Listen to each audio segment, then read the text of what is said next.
जोर से बोलिएगा। हाँ, उसका रुई को जो है निकाल सकते हैं, वो कुछ नहीं करता है बेचारा, क्या करेगा, है ना। अपने डरपोक है, मासूम है, हल्ला करेगा, वो हल्ला करेगा तो चरवाहा पीछे से एक मारेगा। और क्या गुण है? हाँ हाँ, नीचे झुकाए रखता अपने सर को, कभी मुड़ी ऊपर नहीं करेगा। क्यों नहीं करेगा? चरवाहा मारेगा। मुड़ी नीचे रखता है क्योंकि उसको उतना ही मालूम है, बहुत मासूम है। और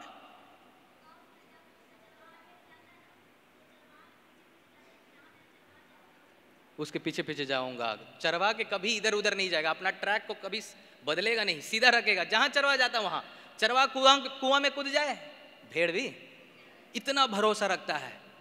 अब इतना आप लोग बताएं गुण को, क्या ये सारे गुण जो है, ठीक है। इसके पहले एक सवाल, परमेश्वर भेड़ को रखकर हमको तुलना क्यों किया है? यहां पर यहोवा आपका चरवाहा है, तो भेड़ हम है करके आप बताए थे, हम और आप है। क्यों भेड़ को रख के तुलना किया? क्यों शेर को रख के क्यों तुलना नहीं किया? क्यों हाथी को रख के तुलना क्यों नहीं किया? बड़ा बड़ा जानवर है, क्यों उन लोग को रख के तुलना नहीं किया? क्यों भेड़ को लिया है? मासूम है। और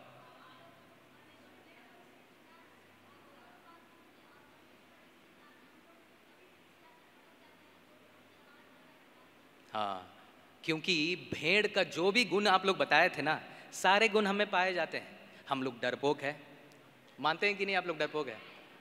शूरवीर है आप लोग? शूरवीर है? शूरवीर है तो ये अध्याय को जाके पढ़िएगा वापस। डरपोक है, मासूम है। हाँ हाँ, अगर मान लीजिए हमारे पास चरवाहा नहीं है, हम लोग भटक जाएंगे। हम लोग एक गाना गाते हैं ना, क्या गाना है? खोए हुए थे,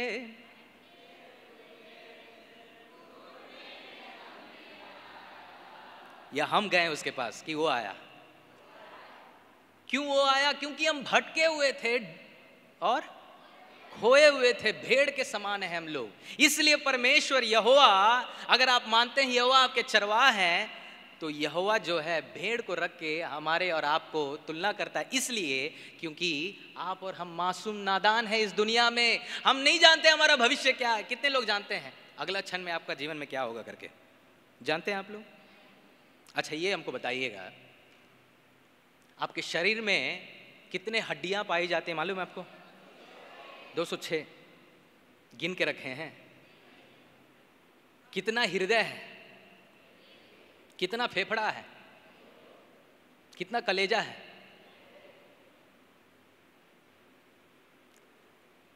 कितना अंदर का क्या बोलेंगे, ब्रेन, दिमाग कितने हैं, सब जानते हैं। अंदर कैसा खून बह रहा है आप जानते हैं? कितने खून हैं आप जानते हैं? कितनी रफ्तार से जाते हैं आपको मालूम है? आपका हृदय कब रुकेगा मालूम है आपको? बोलिए ना, मैं डरा नहीं रहा, सच बता रहा हूं। आपको मालूम है आपका हृदय जो है कितना रफ्तार से जाता है, कब कम होता है, कब ज्यादा होता है, आपको मालूम है? आपके नस कितने लंबे हैं आपको मालूम है? आपको जरूर इतना मालूम है कि हृदय कितना है, फेफड़ा कितना है, इसलिए क्योंकि छोटे से आपको सिखाया गया है, नहीं तो वो भी नहीं मालूम चलता हम लोग। आपके शरीर के अंदर क्या हो रहा है करके आपको खुद नहीं मालूम है, जबकि वो आपके अंदर है, आप ही का शरीर है, लेकिन आपको नहीं मालूम है। उस पर आपका प्रभुता नहीं है, उस पर आप प्रभुता नहीं कर सकते हैं, क्योंकि आप मासूम हैं, आप नादान हैं। क्योंकि परमेश्वर आपको सृजा है, और परमेश्वर आपके अपने हाथों से सृजा ताकि आपको मालूम चले कि वो आपका सृजनार है। इसलिए हम परमेश्वर के पीछे पीछे हो लेते हैं और कहते हैं प्रभु हमें संभालिए। क्यों? क्योंकि हम मासूम नादान हैं इस दुनिया में। जब तक हम जी रहे हैं तब तक हमें पता नहीं है कब तक हम जिएंगे। हमारा मृत्यु कब होगा हमको नहीं मालूम। हमारा जन्म और मृत्यु हमारे हाथ में नहीं है। इसलिए हमें एक चरवाहा की जरूरत है। किसकी जरूरत है? और वो चरवाहा कौन है? किसी ने बताया था कि जो है अपने चरवाहा को ध्यान से सुनता है ना। भेड़ अपना चरवाहा को ध्यान से सुनता है। एक जगह में ऐसे एक प्रैक्टिकली एक बात रखी गई थी, वीडियो लिया गया था।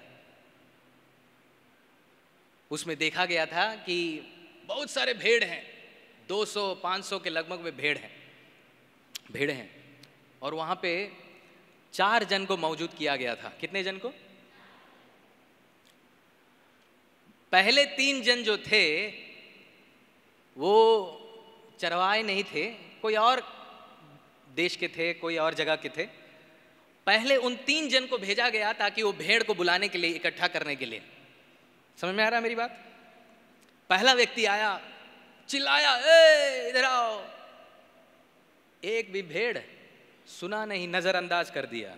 दूसरा आदमी आया, फिर अपने भाषा में अपने तरीका से करके बुलाया, नहीं आया। तीसरा आदमी वैसे ही आया, बुलाया, नहीं आया। फिर चौथा आदमी चरवाहा था, जब अपनी रीति से आवाज दिया तो उसको शीरीन आवाज को सुन के भेड़ क्या करते हैं? अरे ये तो मेरा मालिक है, सुन के चले जाते हैं, है ना। आज इस दुनिया में क्या हम वैसे पाए जाते हैं? अपना चरवाहा की आवाज को सुन पाते हैं? नहीं। क्या सुनते हैं? बाहर दुनिया में जो भी हो रहा है उस बातों को हम सुनते हैं। उन बातों की हमारा कान लगा हुआ है, उन बातों के ऊपर, हमारे चरवाहा के ऊपर तो कान नहीं लगा हुआ है हमारा। जब वो भेड़ जो नादान, मुलायम, मासूम, डरपोक, वो भेड़ हमारी तरह अपनी आवाज को, अपने चरवाहा की आवाज को पहचान लेता है, सुन लेता है और दौड़ के आता है, गले लगता है। क्या हम उस तरह कर पाते हैं कि नहीं अपनी जगह में? इस संसार में प्यारों बहुत सारी ऐसी बातें हैं, दुनिया में होती रहेंगी, बहुत सारी आवाजें पैदा होते रहेंगी, लेकिन क्या हम अपने आवाज, अपने परमेश्वर, अपने चरवाहा की आवाज को सुनने के जगह पर है? इस बात को हम जरा सोच कर देखेंगे। चाहे दुनिया में कुछ भी हो जाए, चाहे आपके जीवन में कुछ भी हो जाए, दाऊद यहाँ पे लेखक कहता है, यहोवा मेरा चरवाहा है, मुझे कुछ घटी नहीं होगी।